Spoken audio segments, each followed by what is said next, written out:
Hello dear student, welcome back to our YouTube channel next level India, जहाँ पर हम history की series जो है वो डिस्कस कर रहे थे। हमने एंशियंट हिस्ट्री को डिस्कस किया। हमने कहाँ तक पढ़ा था? हमने महाजनपदास के राइज के बारे में पढ़ा था। अब हम पॉलिटिकल एस्पेक्ट से हिस्ट्री को जो है वो क्या कर रहे हैं, डिस्कस कर रहे हैं। उससे पहले हमने देखा कि लोग ज़्यादा रिलीजियस एस्पेक्ट से हिस्ट्री जो है वो चलती आ रही थी, जब हमने वेदास के बारे में देखा। ठीक, तो अब जब हम महाजनपदास के अंदर हमने डिस्कस किया, अलग अलग पॉलिटिकल डायनेस्टीज को डिस्कस किया, ठीक है, जिसपे हमने नंदा डायनेस्टी, शिशुनाग डायनेस्टी या हरियांग डायनेस्टी को डिस्कस किया। ठीक, अब हमारे पास आ जाता है कि इससे पहले हमारे वो एक छोटी छोटी रीजनल डायनेस्टीज थी।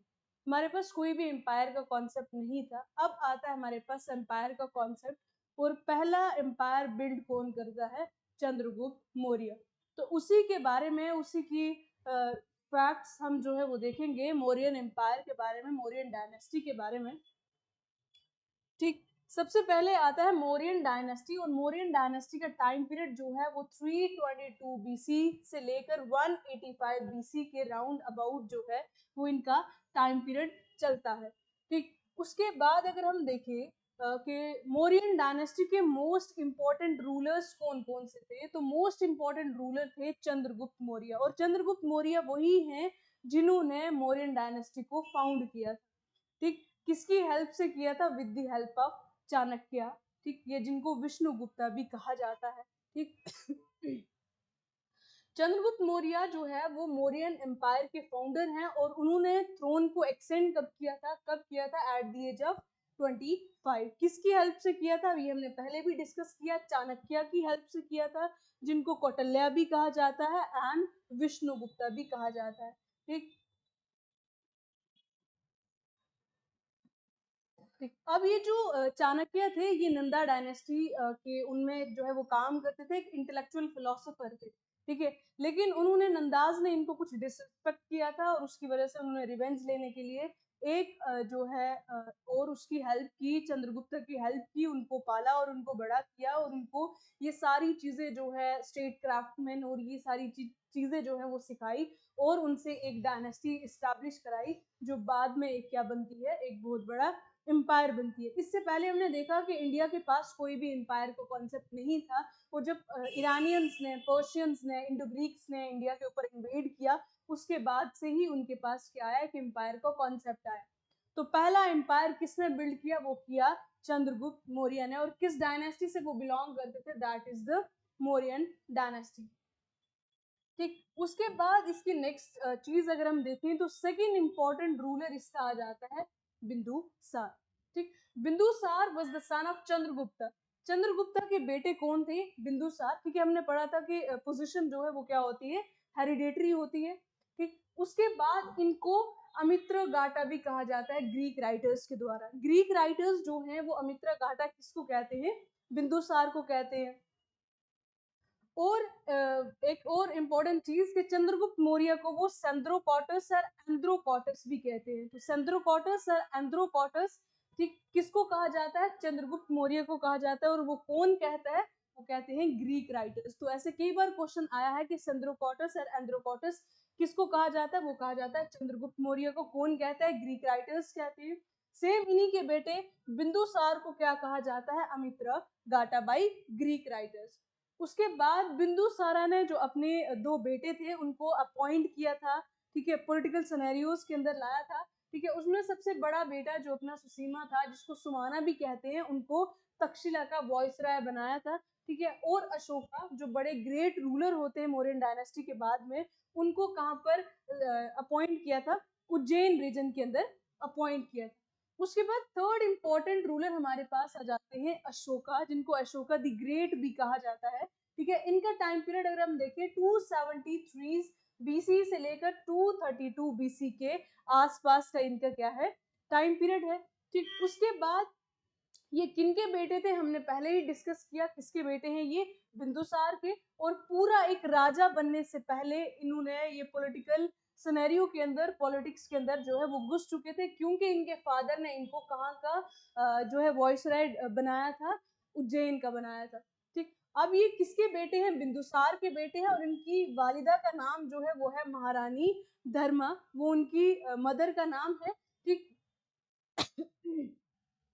अभी क्या बोलते हैं कि राजा बनने से पहले ही वो पॉलिटिकल सिनेरियोज के अंदर या पॉलिटिक्स के अंदर आ चुके थे। हमने पहले देखा कि वो उनको उज्जैन का जो है वो वायसराय बना दिया गया था बाई उनके फादर के द्वारा, ठीक है, बिंदुसार के द्वारा। अब राजा बनने से पहले ही जब वो वॉइसराय बने यहाँ पर, तो यहाँ पर कोई भी अटैक्स जो होंगे, वॉर्स जो होंगी, ठीक है, उसमें ये क्या करेंगे, पार्टिसिपेट करेंगे, ठीक है। तो यही चीज कह रहा है कि अलग अलग स्टेट्स के अंदर इन्होंने जो है वो वॉर्स भी लड़ी एक राजा बनने से पहले, अर्ली लाइफ के अंदर इन्होंने, ठीक। उसके बाद ये एक ऐसा पहला रूलर है जिसने डायरेक्ट कॉन्टेक्ट बनाए लोगों के साथ, ठीक है, थ्रू इंस्क्रिप्शन। अब क्या होता है कि ये एक पहला ऐसा राजा है कि अब ये लोगों के साथ पहले डायरेक्ट राजा जो है वो कांटेक्ट नहीं करते थे। इसने क्या किया कि अपनी कोई भी बात होगी, अपनी कोई भी टीचिंग्स होगी, अपनी कोई भी कमांडेंट्स होंगी, वो लोगों तक किस तरीके से पहुंचाएगा, इंस्क्रिप्शंस लेगा, इंस्क्रिप्शन के ऊपर उन चीजों को इंस्क्राइब कराएगा ताकि लोग आते जाते इसको पढ़ सके और उनको समझ आ सके कि राजा क्या कहना चाह रहा है, या राजा की बातें जो है वो क्या है, या वो हमसे क्या चाह रहा है, ठीक। तो यही सारी चीजें इस तरीके से आ जाता है कि ये एक ऐसा पहला रूलर है एंशियंट हिस्ट्री का जिसने लोगों के साथ डायरेक्ट कांटेक्ट बनाए, ठीक है। किसके जरिए बनाए, थ्रू इंस्क्रिप्शन। जब हम कलिंगा वॉर को पढ़ेंगे उसके अंदर भी हम ये देखेंगे कि उस वॉर के बाद वो कितना ज्यादा इफेक्ट हो जाता है, ठीक। उसके बाद वो क्या करता है कि जितनी भी अपनी टीचिंग्स होती हैं वो सारी इंस्क्रिप्शंस के ऊपर इंस्क्राइब करा देता है और अलग अलग जगह उनको तैनात कर देता है कि लगा देता है, ठीक है, इंस्क्रिप्शन को, ताकि लोग आते जाते पढ़ सकें कि वो कहना क्या चाह रहा है। तो इस तरीके से उसने डायरेक्ट कांटेक्ट बनाया किसके साथ, आम लोगों के साथ, आम जनता के साथ। उसके बाद वॉर ऑफ कलिंगा होती है, कौन लड़ता है, वो अशोका लड़ते हैं, ठीक है। किन टाइम पीरियड के अंदर, 261 बीसी के अराउंड। कलिंगा जो है उड़ीसा के अंदर एक क्या है, छोटा सा रीजन है, ठीक है, वो इन्होंने अपने अंडर जो है वो लाया। इससे पहले सिर्फ कलिंगा रीजन जो है वो मौर्यन एम्पायर के अंडर, इन्फ्लुएंस के अंडर नहीं था, बट अशोका के बाद उन्होंने कलिंगा रीजन को भी अपने सब कॉन्टिनेंट के अंदर, अपने टेरिटोरियल इन्फ्लुएंस के अंदर जो है वो ले लिया। अब जो कलिंगा वॉर होती है 261 बीसी के अराउंड, ये क्या कर देती है, पूरी हिस्ट्री चेंज कर देती है अशोका की जिंदगी के अंदर। यहाँ से अशोका की जिंदगी बिल्कुल तब्दील हो जाती है, ठीक। यहाँ पर क्या होता है कि बोला जाता है कि लाखों की तादाद में लोग मरते हैं, ठीक है, जो रास्ते हैं वहां से खूनों की नदियां बह रही होती हैं। उसके बाद बहुत सारे लोगों को वॉर ऑफ प्रिजनर्स भी बनाया जाता है, ठीक है, उनको ले लिया जाता है, उनको जेलों में डाल दिया जाता है। तो इतनी मास किलिंग हो रही है लोगों की, तो वो सारी चीजें देखकर जो है वो अशोका क्या हो जाएगा, उसकी लाइफ में बिल्कुल टर्निंग पॉइंट आ जाएगा, ठीक। उसके बाद वो बनता है फॉलोवर ऑफ बुद्धिज्म, ठीक। अब क्या बनेगा, वो बुद्धिज्म का फॉलोवर बनेगा। ये सारी चीजें उसकी क्या हो जाएंगी, चेंज हो जाएंगी। उसी के बाद कलिंगा वॉर के बाद वो किसको अडॉप्ट किया, हमने देखा उसने बुद्धिज्म को फॉलो किया। उसके बाद उसने बुद्धिज्म को क्या बना दिया, अपना स्टेट रिलीजन बना दिया। ये सारे जो है वो क्या करेंगे, बुद्धिज्म को फॉलो करेंगे और पैटर्नाइज करेंगे, ठीक है। पैटर्नाइज किया किसको, बुद्धिज्म को किया। किसने किया, अशोका ने किया। उसके बाद अशोका ने क्या किया, अशोका ने बहुत सारी कंस्ट्रक्शंस की, ठीक है। अब उसने स्टूपास बनाए। स्टूपास जो हैं वहां पर रेलिक्स रखे जाते हैं, रेलिक्स यानी रिमेन्स रखे जाते हैं जो बुद्धिज्म के रिलेटेड होते हैं, ठीक। तो इसने धमेक स्टूपा बनाया सारनाथ के अंदर एंड यूपी के अंदर। मोस्ट इंपॉर्टेंट उनकी लोकेशंस और कहाँ कहाँ पर वो पाए जाते हैं, ठीक है। भैरव स्टूपा बनाया उन्होंने, वो कहाँ पर है, एमपी के अंदर, ठीक है। Third one is Mahabodhi temple, वो कहाँ पर है, बिहार के अंदर। तो ये सारी चीजें किसने कंस्ट्रक्ट कराई, अशोका ने कराई। कब कराई, after the war of Kalinga, क्योंकि उसमें इतनी मास किलिंग हुई थी लोगों की, ठीक, जिसकी वजह से उसकी सारी जिंदगी, उसका देखने का नजरिया जो है वो बदल गया। अब वो बैरी गोशा से लेकर यहाँ पर एक चीज आती है, बैरी गोशा से वो आ जाता है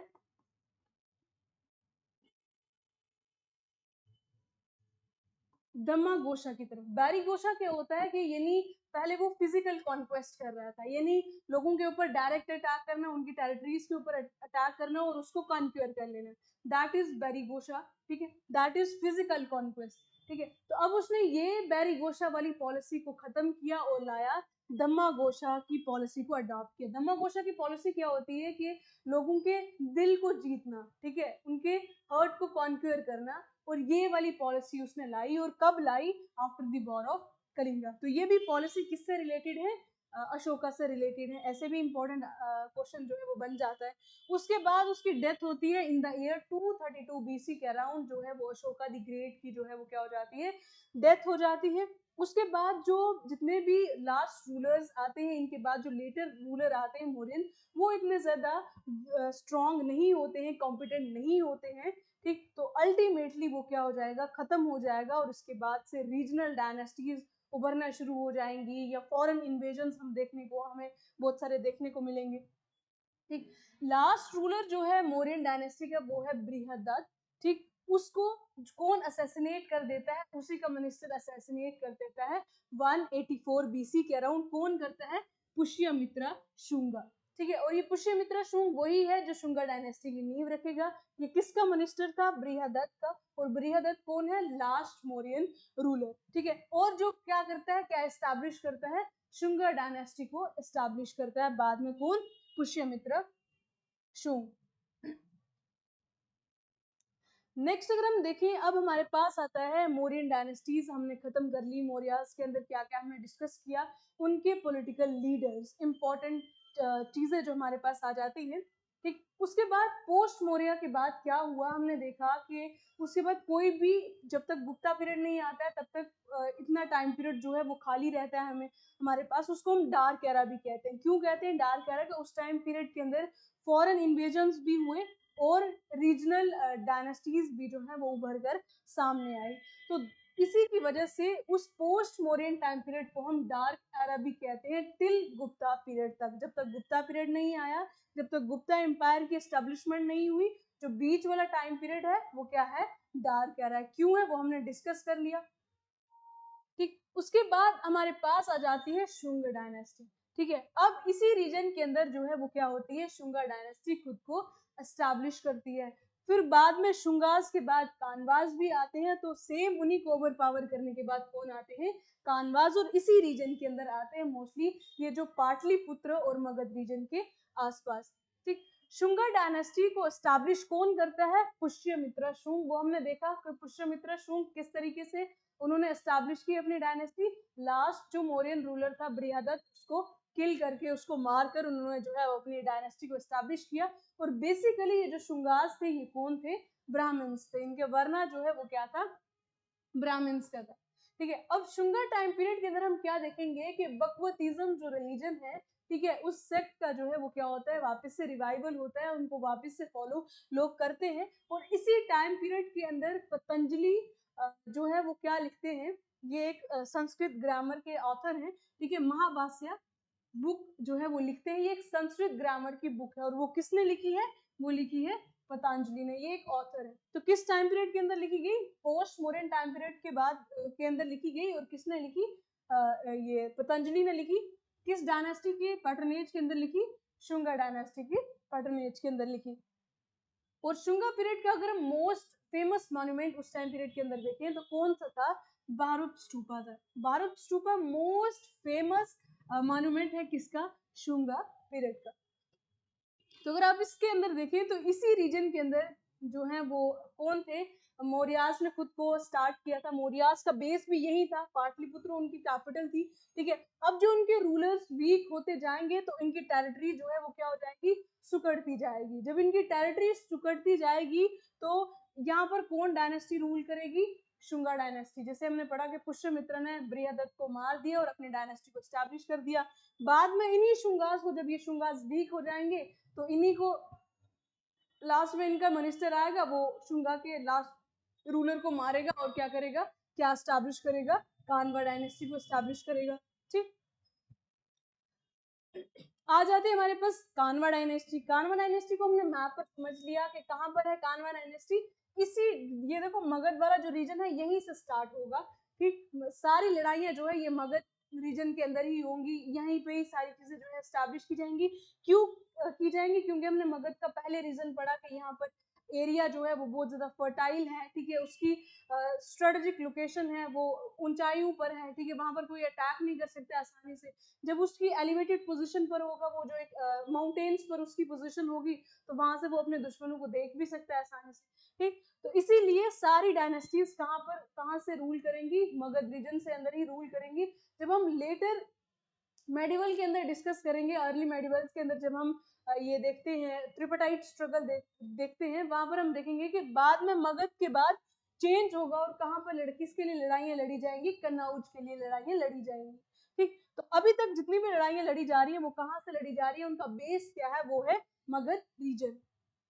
नेक्स्ट डायनेस्टी हमारे पास जो आती है that is the Canva dynasty, और उसका टाइम पीरियड जो है वो 73 बीसी से लेकर 28 बीसी के राउंड अबाउट है। और इसका जो रूलर है वो कौन है, उसके बारे में हम देखते हैं। देवभूति जो लास्ट शुंगा डायनेस्टी का जो लास्ट रूलर था, कौन था, देवभूति। कान्वा डायनेस्टी का नहीं है, शुंगा डायनेस्टी का है, वो लास्ट रूलर था शुंगा डायनेस्टी का। और उसको कौन मर्डर करता है, उसको उसकी डेथ कौन कराता है, उसको असैसिनेट करता है, उसी का मिनिस्टर वासुदेव कान्वा। और यहीं से कान्वा डायनेस्टी की जो है वो क्या की जाती है, बुनियाद रखी जाती है। अब जो कानवास थे, ठीक है, अब शुंगास ने क्या किया था, शुंगास ने बृहदत्त जो लास्ट मौर्यन रूलर था उसको मारा था, ठीक है, उन्हीं का मिनिस्टर था पुष्यमित्र शुंग, ठीक। अब क्या होगा कि जो कानवा का ये जो शुंगास का जो मिनिस्टर होगा, ठीक है, कौन होगा, कानवा के रूलर वासुदेव, वो क्या करेगा, उसको मार देगा। तो मिनिस्टर ही क्या कर रहे हैं, अपने ही बड़े रूलर को मार रहे हैं और एक न्यू डायनेस्टी को क्या कर रहे हैं, एस्टैब्लिश कर रहे हैं। उसने क्या किया कि अपने ही मिनिस्टर को, अपने ही हेड को जो है देवभूति को, जो शुंगा डायनेस्टी से बिलोंग करता था, उसकी असैसिनेशन उसको कर दिया, उसको कत्ल कर दिया, उसका मर्डर कर दिया और अपनी एक डायनेस्टी जो है वो एस्टैब्लिश कर दी। उस डायनेस्टी का नाम उसने रखा कानवा डायनेस्टी, ठीक। उसके बाद उसने क्या किया, बाद में इन कानवा डायनेस्टीज को किसने रिप्लेस किया, सतवाहनास ने। अब नेक्स्ट पिक्चर के अंदर कौन आएंगे, सतवाहनास। सतवाहनास जो है वो इस रीजन के अंदर जो है वो रूल करते हैं, ठीक है, ये जो रीजन सारा हमें दिख रहा है ये किसका है, सतवाहनास का। अब सतवाहनास जो है, यहाँ पर अगर हम देखें साउथ रीजन के अंदर या जो डेक्कन वाला एरिया, वहां पर कौन रूल कर रहा है, सतवाहनास रूल कर रहे हैं। सतवाहनास का टाइम पीरियड है 60 बीसी से लेकर 225 बीसी के अराउंड। हम ये जो डिस्कस करें, ये जो रीजनल डायनेस्टीज थी ये वो है, ठीक है, बाहर से भी अटैक होंगे, पार्थियंस करेंगे, जो फॉरेनर्स अटैक होते हैं वो होते हैं पार्थियंस करते हैं, ठीक है, शाखास करते हैं, इंडो ग्रीक्स करते हैं, कुशांस करते हैं, ठीक। उसके बाद अगर हम रीजनल डायनेस्टीज की बात करें तो रीजनल डायनेस्टीज जो यहाँ पर एस्टैब्लिश होती है वो कौन कौन सी हैं, हमने पढ़ा शुंगा डायनेस्टी एस्टैब्लिश होती है, देन हमने पढ़ा सेकंड कानवा डायनेस्टी होती है, थर्ड हम पढ़ रहे हैं सतवाहना डायनेस्टी, ठीक। सतवाहना डायनेस्टी को किसने फाउंड किया, सिमुका ने किया। और सिमुका कौन है, सतवाहना का ही रूलर है, ठीक है, सतवाहना डायनेस्टी से बिलोंग करते हैं। सतवाहनास के अंडर जो है बहुत सारे वर्शिप हॉल्स बने जिसको चैत्यास कहते हैं, ठीक, विहारास बने, मोनेस्ट्रीज बनी, ठीक है, बुद्धिस्ट टेम्पल्स वगैरह बने, ठीक है, वर कट आउट फ्रॉम रॉक्स। यानी पहले किस तरीके से आर्ट एंड आर्किटेक्चर को बनाया जाता था कि बड़े बड़े रॉक्स को कट किया जाता था और उसमें से ही जो है वो क्या की जाती थी, टेम्पल्स बनाए जाते थे, विहार्स बनाए जाते थे, वर्शिप हॉल्स बनाए जाते थे। तो सतवाहनास के जब आर्ट एंड आर्किटेक्चर या उसके बारे में हम डिस्कस करते हैं तो वहां पर हमें पता चलता है कि बड़े बड़े रॉक से कट करके उन्होंने क्या बनाए थे, चैत्यास, वर्शिप हॉल्स, विहारास, जिनको मोनेस्ट्रीज कहते हैं, वो बनाई थी उन्होंने। अब सतवाहनास की ऑफिशियल लैंग्वेज क्या है, सतवाहनास की ऑफिशियल लैंग्वेज क्या है, वो है प्राकृत, ठीक। उसके बाद इन्होंने बहुत सारे कॉइन्स को इशू किया, जिस तरीके से लीड के कॉइन को इशू किया, ठीक है, कॉपर को किया, ब्रॉन्ज एंड प्रोटीन, ये सारे मटेरियल हैं, ठीक है, कुछ मटेरियल्स हैं उनसे जो है इन्होंने कॉइन्स बनाए, ठीक। उसके बाद मोस्ट इंपॉर्टेंट फेमस रूलर जो है सतवाहनास का वो है गौतमी पुत्र सतकर्णी, ठीक है, मोस्ट इंपॉर्टेंट रूलर है इस डायनेस्टी का, ठीक है। तो यहाँ से अगर हम देखेंगे जो गौतमी पुत्र सतकर्णी है, इस नाम से हमें पता चल रहा है कि वहां पर वुमेन की पोजीशन क्या है, थोड़ी एलिवेटेड है, क्योंकि ये किससे पहचाने जा रहे हैं, अपनी मदर के नेम से पहचाने जा रहे हैं। नेक्स्ट हमारे पास आ जाते हैं, जब हम फॉरेन इन्वेजन्स की बात करते हैं तो वहां पर कुशानाज भी जो है वो उन्होंने इन्वेड किया इंडिया के अंदर। तो बेसिकली 3-4 डायनेस्टीज थी जो बाहर से हमारे अंदर इन्वेड कर रही थी, ठीक है। इंडो ग्रीक्स थे, शाखास थे जिनको स्काइथियंस भी कहते हैं, पार्थियंस थे एंड कुशान्स थे, ठीक है। तो ये फॉरेनर्स थे जिन्होंने इंडिया के अंदर पोस्ट मौर्यन टाइम पीरियड के बाद इन्वेड किया। तो रीजनल हमने पहले ही डिस्कस कर लिया। कुशान्स की अगर हम बात करें तो इनका टाइम पीरियड जो है वो 1 सेंचुरी से लेकर 3 सेंचुरी एडी तक जो है वो चलता है, ठीक है।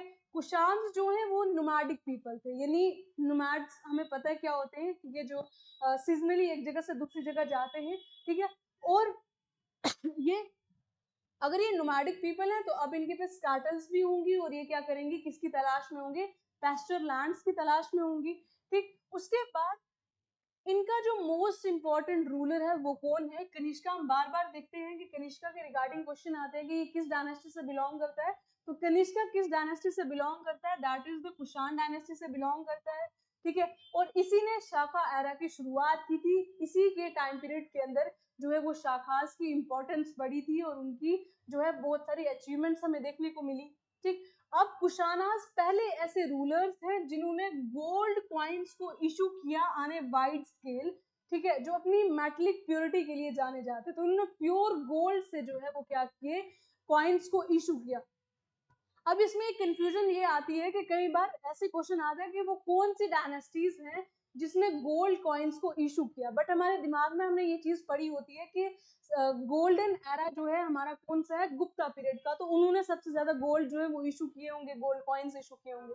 बट यहाँ पर थोड़ा सा डिफरेंस किया जाता है कि वाइड स्केल पर किसने किए हैं, बड़े पैमाने पर किसने किए, वो किए हैं कुशान्स ने किए हैं, ठीक है। और किस लिए वो जाने जाते हैं, क्योंकि उनकी मेटल की प्योरिटी बहुत ज्यादा थी, ठीक है। बहुत अच्छे तरीके से, बहुत प्योर उसमें फॉर्म में उन्होंने क्या किया था, गोल्ड कॉइन्स को इशू किया था। उसके बाद आते हैं, हमने ये डिस्कस कर लिया कि कनिष्का ही मोस्ट नाउन और मोस्ट इंपॉर्टेंट और ग्रेटेस्ट रूलर है all time of Kushana time period का, ठीक है। कनिष्का ने तब थ्रोन को एक्सटेंड किया था, कब ये गद्दी नशीन हुआ था, 78 एडी के अंदर, और इसी ने शाखा एरा को फाउंड किया था। तो ये भी आता है कि शाखा एरा को किसने वो किया था, वो किया था कनिष्का ने, ठीक। ये जो शाखा एरा है, शाखा एरा या शाखा एरा जो भी इसको प्रोनाउंस करते हैं, ये किसी डायनेस्टी से मुंसलिक नहीं है, डायनेस्टी से रिलेट नहीं करता है।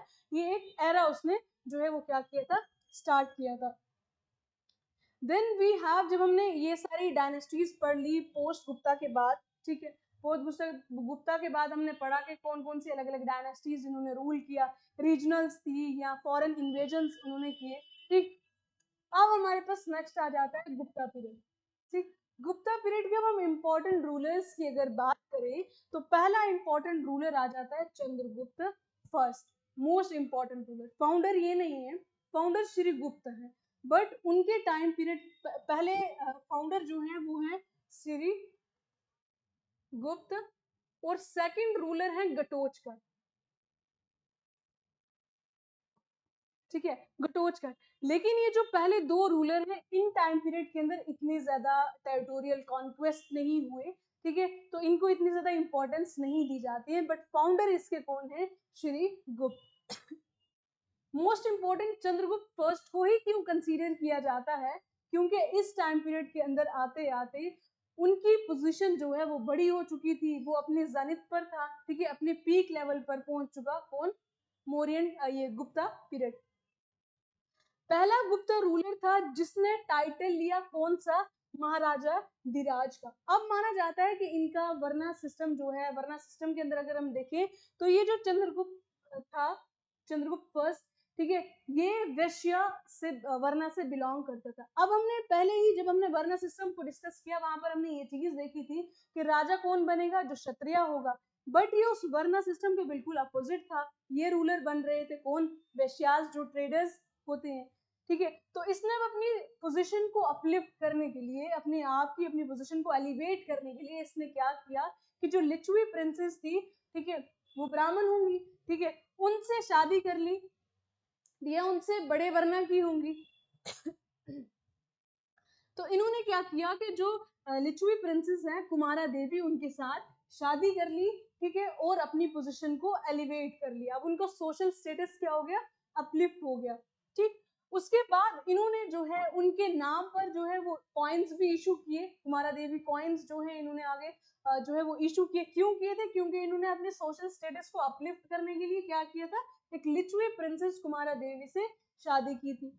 उसके बाद इसने जो है चंद्रगुप्त फर्स्ट ने अपनी अथॉरिटी को कहाँ पर एस्टैब्लिश किया, किन किन रीजन के अंदर। यहाँ पर अगर हम देखें, ठीक है, ये प्रयाग है, ठीक है, ये वाला एरिया जो है वो मगध रीजन है, ठीक है, मगध, प्रयाग एंड सकेता। तो इन रीजन के अंदर अपनी अथॉरिटी को जो है वो क्या किया, एस्टैब्लिश किया।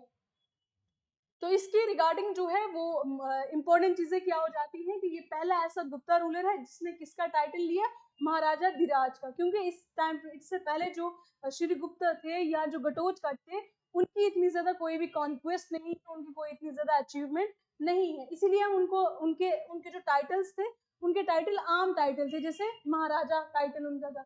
बट जो पहला गुप्ता रूलर है जिसने कोई अच्छा काम किया, कोई चीज अचीव की, तो इसने अपना टाइटल ले लिया महाराजा धीराज का। टाइटल वो पहले ही लेते थे, इसीलिए टाइटल लेते थे ताकि उनकी जो है वो एक उनकी एक वो जो सामने हो, जिसने मतलब जैसे अगर कहेंगे कि महाराजा धीराज आ रहे हैं, तो उनकी पोजीशन, उनकी पावर सामने दिखेगी, ठीक है। तो वही चीज उसके लिए इन्होंने जो है वो क्या किया, टाइटल लिया।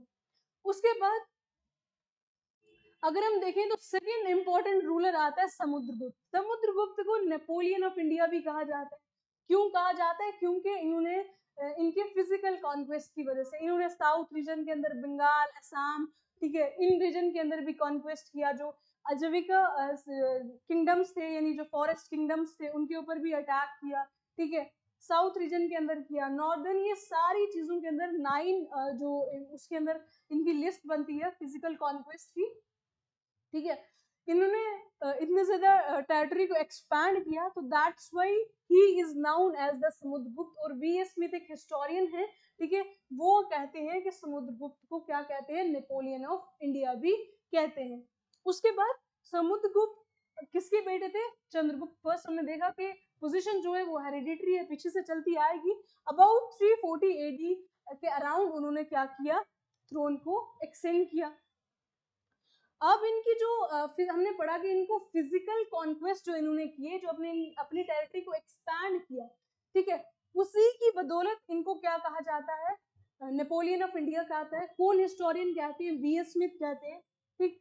अब उसकी डिटेल्ड अकाउंट भी हमें कहीं से मिला होगा, तभी हमें पता चला कि इन्होंने इतने ज्यादा कॉन्क्वेस्ट किए हैं।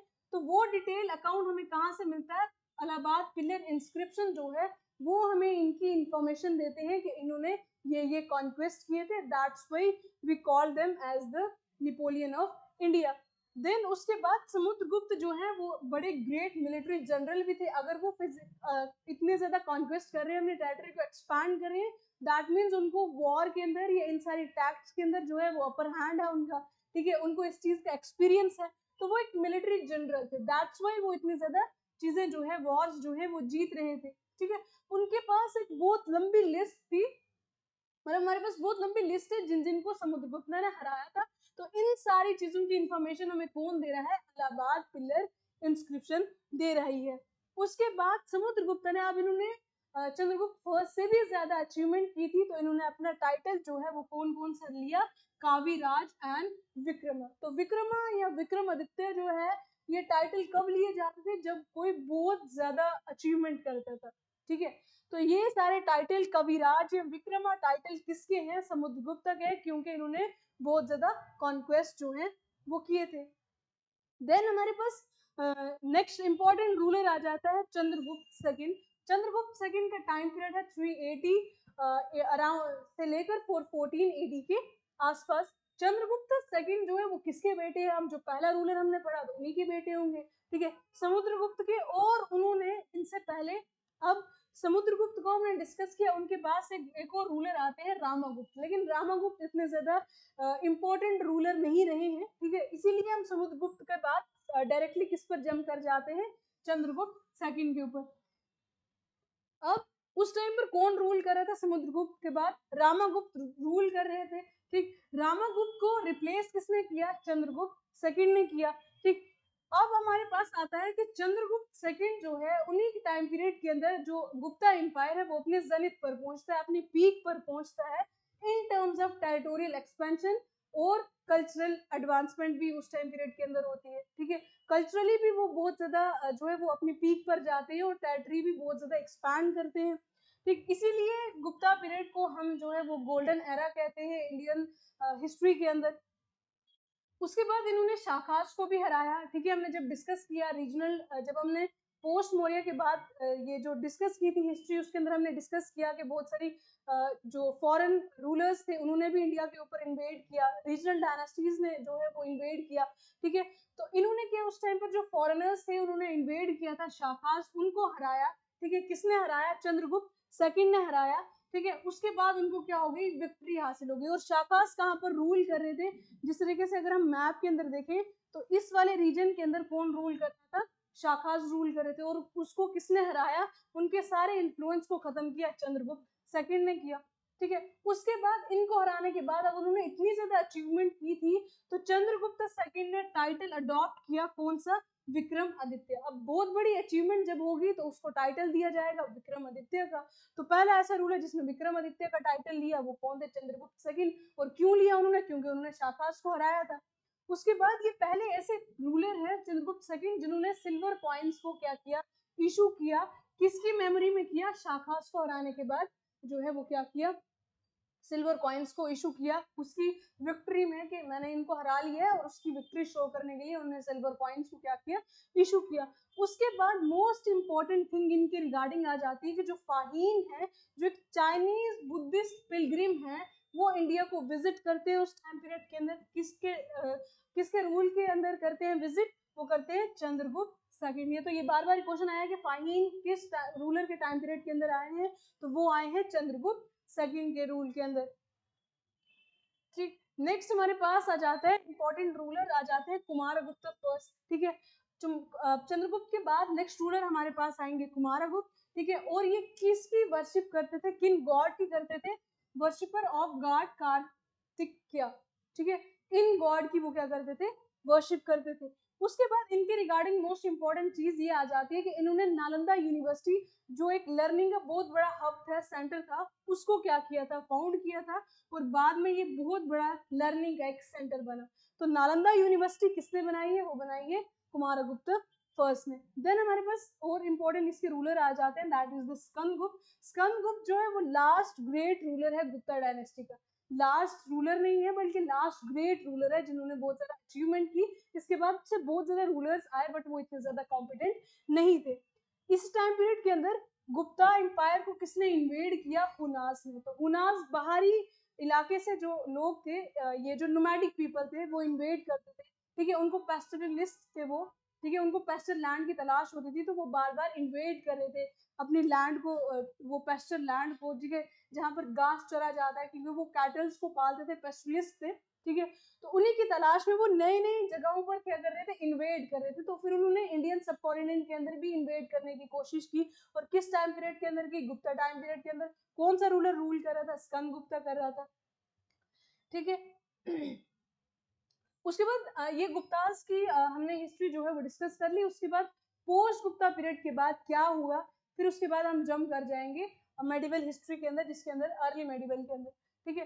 तो पोस्ट गुप्ता पीरियड के बाद अगर हम देखें तो यहाँ पर हमने देखा था कौन रूल कर रहा था? गुप्तास रूल कर रहे थे, ठीक है।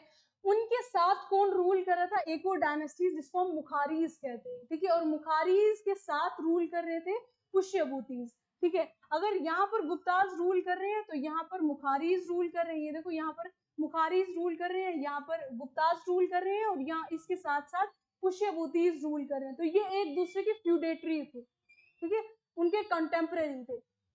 बट किसकी उनकी उन्होंने सुजारनिटी किसकी मानी थी? किसके अम्ब्रेला के अंडर वो थे? गुप्ता पीरियड के, गुप्ता एम्पायर के रूलर्स के अंदर, ठीक है। तो पोस्ट गुप्ता के बाद एक और न्यू डायनेस्टी हमारे सामने आती है, फोरफ्रंट पर आती है, that is the Pushyabhuti dynasty. और जिसका मोस्ट इंपॉर्टेंट रूलर जो है वो कौन है? हर्षवर्धन है, ठीक है। पुष्यभूति डायनेस्टी को ही वरदान डायनेस्टी कहा जाता है। और इसमें 6 और 17 सेंचुरी के आसपास जो है वो ऑलमोस्ट नॉर्दर्न इंडिया को क्या किया, रूल किया, कंट्रोल किया। उसके बाद ये डायनेस्टी अपनी हाईएस्ट पॉइंट पर, हाईएस्ट पीक पर, या बहुत ज्यादा अपनी अपेक्स लेवल पर कब पहुंची, किस रूलर के टाइम पीरियड के अंदर, हर्षवर्धन के रेन के टाइम पीरियड के अंदर पहुंची। और फेमस चाइनीज ट्रेवलर जो है ह्यून सांग, उसने इंडिया को विजिट कब किया, जब कौन रूल कर रहा था, पुष्यभूति डायनेस्टी का कौन सा रूलर, हर्षवर्धन जो है वो विजिट कर रहा था। तो किसके कोर्ट प्रोसीडिंग्स के अंदर या कोर्ट के अंदर जो है फाहिन ह्यून सांग जो है वो आया था, वो हमने देख लिया किसके अंदर आया था, हर्षवर्धन रेन के अंदर आया था। उसके बाद बाना भट्ट जो है जिसने हर्षचरिता लिखी एंड कदम्बरी, वो किसके मेंबर थे, किसके कोर्ट के मेंबर थे, हर्षवर्धन के कोर्ट के जो है वो क्या थे, मेंबर थे। उसके बाद हम देखेंगे कि राष्ट्रकूटास भी आते हैं। राष्ट्रकूटास के बारे में अगर हम डिस्कस करें तो राष्ट्रकूटास में ये वाला रीजन जो है जहां पर सतवाहनास रूल कर रहे थे, ठीक है, उसी डायनेस्टी, उसी एरिया को जो है बाद में कौन ले लेता है, राष्ट्रकूटास ले लेते हैं। ठीक है, अगर हम इन डेप्थ में जाएं तो राष्ट्र यहाँ पर जो सतवाहनास रूल कर रहे थे, इनके बाद वाकाटाकास आते हैं। वाकाटाकास को रिप्लेस करने के बाद चालुक्यास ऑफ बदामी आते हैं। ठीक है, उसके बाद जो है वो आते हैं राष्ट्रकूटास, बट वो हमारे सिलेबस में नहीं है। ठीक है, तो हम डायरेक्ट जंप कर रहे हैं किसके ऊपर, राष्ट्रकूटास के ऊपर। तो राष्ट्रकूटास की जो ये रीजन है वो कौन सा है, ये वाला रीजन है। और इस राष्ट्रकूटास को फाउंड करने वाला, इस डायनेस्टी को फाउंड करने वाला कौन है, दांती दुर्ग। और इसके इंपॉर्टेंट रूलर कौन से हैं, कृष्ण फर्स्ट। इन्होंने क्या किया था, कैलाशा टेम्पल जो एलोरा के अंदर है उसको बिल्ड किया था। तो कैलाशा टेम्पल जो एलोरा के अंदर है उसको किसने बिल्ड किया था, कृष्ण फर्स्ट ने किया था।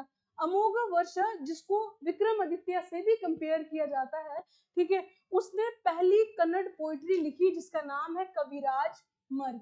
ठीक है, तो वो किसने लिखी, अमोघ वर्षा ने, जो कौन है, राष्ट्रकूटा का डायनेस्टी का रूलर है। ठीक है, जिसको किससे कंपेयर किया जाता है, विक्रमादित्य से किया जाता है। ठीक, उसके बाद इसने राष्ट्रकूटास को किसके लिए क्रेडिट किया जाता है, माना जाता है कि इन्होंने क्या किया है, बड़ी बड़ी केव श्राइन्स जो हैं वो बिल्ड की, जैसे कि एलिफेंटा हो गया डेडिकेटेड टू लॉर्ड शिवा। जो लॉर्ड शिवा है उनको डेडिकेट जो इन्होंने एक केव की थी, वो किसने बिल्ड की थी, वो की थी राष्ट्रकूटास ने। देन हमारे पास आ जाएगा पल्लवास। ठीक है, जब सतवाहनास यहाँ पर रूल कर रहे थे तो उनके फ्यूडेटरीज कौन थे, पल्लवास। ठीक है, सतवाहनास ने ये वाला रीजन भी कैप्चर किया था, बट यहाँ पर जो पल्लवास थे उनको ये रीजन दे दिया था कि आप यहाँ पर रूल करोगे। तो यहाँ पर कौन रूल कर रहा था, पल्लवास कर रहे थे। ये जो टोंडाई मंडलम वाला एरिया है, ठीक है, यही वाला रीजन यहाँ पर रूल कर रहे थे पल्लवास। यहाँ पर सतवाहनास रूल कर रहे थे पहले। ठीक है, यहाँ पर हमने देखा कि कानवास एंड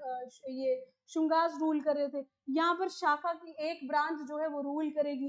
ठीक, तो ये सारी चीजें हमें मैप के जरिए जो है ये याद रखनी है। उसके बाद हमें इसके फैक्ट जो है वो याद हो जाएंगे। अब हमारे पास आते हैं पल्लवास। पल्लवास का रीजन हमने पढ़ लिया, कौन सा, ये टोंडाई मंडलम वाला एरिया, ये जो साउथ वाला एरिया है। ठीक है, इनके फाउंडर है सीमा विष्णु। ठीक है, पल्लवास को किसने फाउंड किया, सीमा विष्णु ने किया।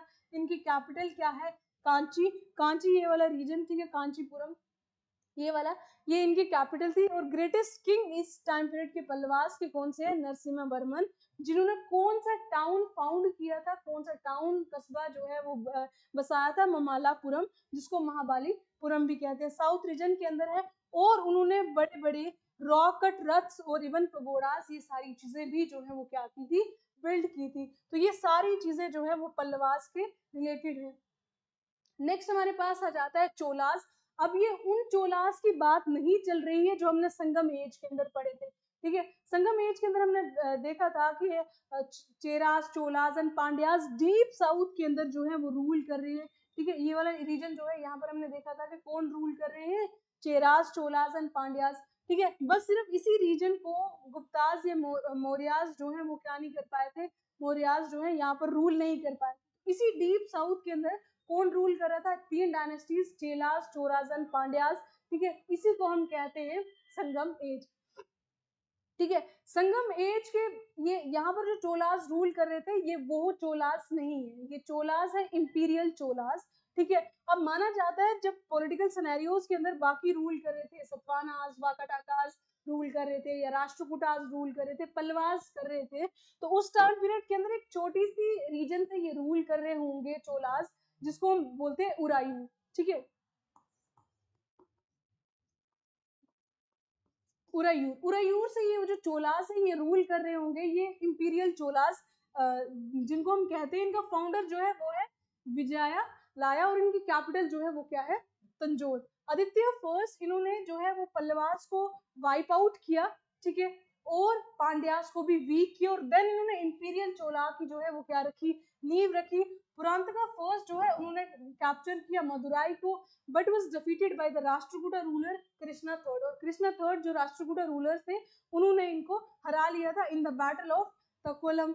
ठीक, उसके बाद राजा राजा फर्स्ट जो एक इंपॉर्टेंट रूलर है इंपीरियल चोलास के, उन्होंने एक नेवल एक्सपेडिशन लॉन्च की थी अगेंस्ट किसके, शैलेंद्र एम्पायर जो इस वाले रीजन के अंदर जो है रूल कर रहे थे, ठीक है। तो यही वो चोला एम्पायर है, इंपीरियल चोला, जिन्होंने इंडियन सबकॉन्टिनेंट के बियॉन्ड भी जो है वो अटैक किया और रूल किया, ठीक, एंड कंक्योर नॉर्दर्न श्रीलंका, और नॉर्दर्न श्रीलंका को भी किसने कंक्योर किया था, इंपीरियल चोलास ने।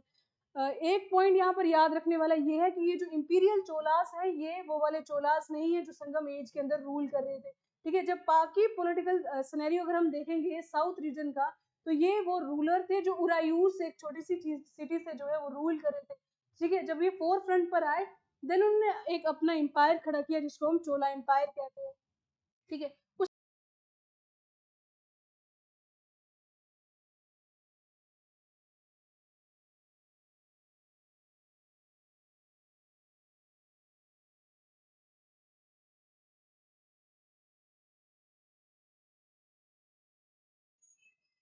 ठीक है, उसके बाद इन्होंने जो है क्या कंस्ट्रक्ट किया, राजेश्वरी जो टेम्पल है उसको कंस्ट्रक्ट किया, ठीक है। और इन्होंने एक और temple, Shiva temple Tanjore region के अंदर, उसको भी कंस्ट्रक्ट किया, ठीक है। तो ये दो टेम्पल किसने कंस्ट्रक्ट किए, ये किए चोलास ने, और इनके इंपॉर्टेंट रूलर हमने पढ़ लिए, इनकी कैपिटल क्या है, कहाँ से ये रूल कर रहे हैं, तो ये इंपीरियल चोलास जो है उनकी ये एम्पायर जो है, ये सारा रीजन, ये सारा एक्सटेंट किनका है, चोलास का है, ठीक। उसके बाद रुजिंद्र फर्स्ट जो है उन्होंने पूरा श्रीलंका को क्या किया, कैप्चर कर लिया। अब हमने देखा कि ये एक ऐसे रूलर है जो बियॉन्ड इंडियन सबकॉन्टिनेंट के ऊपर अटैक करेंगे, रूल करेंगे, ठीक है। राजेंद्र फर्स्ट जो है इन्होंने पूरे श्रीलंका को क्या कर लिया, अनेक्स कर लिया, और टाइटल मिला इनको गंगाई कोंडा का, ठीक है। अब जो जो जैसे जैसे अचीवमेंट करेगा उसको वैसे वैसे ही जो है वो क्या मिलेंगे, टाइटल्स मिलेंगे, ठीक है। तो इनका टाइटल है गंगाई कोंडा, और इन्होंने कौन सा रीजन फाउंड किया, कौन सा वो चीज फाउंड की, वो की गंगाई कोंडा चोलापुरम, ठीक है। तो ये साउथ रीजन के अंदर एक टाउन है, रीजन है, उसको इन्होंने फाउंड किया, किसने किया, राजेंद्र फर्स्ट ने। और ये कौन है, चोला एम्पायर से एक रूलर है इंपीरियल चोला से। उसके बाद dancing finger of Shiva, Shiva Lord Shiva जो है उनकी जो डांसिंग फिगर हमें मिली है, नटराजा जिसको कहा जाता है, वो चोला इंपीरियल चोला पीरियड से ही बिलोंग करती है, ठीक है। और यहाँ पर लोकल सेल्फ गवर्नमेंट थी, कोई सेंट्रलाइज्ड नहीं थी, ठीक है। तो ये सारी सिस्टम यहाँ पर फॉलो किया जा रहा था। तो इसी लेक्चर के साथ हमारी जो है एंशिएंट हिस्ट्री कंप्लीट हो जाती है। इसके बाद हमारी जो है वो मेडिवल हिस्ट्री स्टार्ट होती है, जहाँ पर हम दिल्ली सल्तनत को डिस्कस करेंगे, मुगल्स को करेंगे, ठीक। तो ये सारी चीजें डिस्कस करेंगे। आई होप आपको एंशिएंट हिस्ट्री जो है वो सारी समझ आई होगी। अगर आपको कोई भी डाउट है तो आप कमेंट सेक्शन के अंदर पूछ सकते हैं।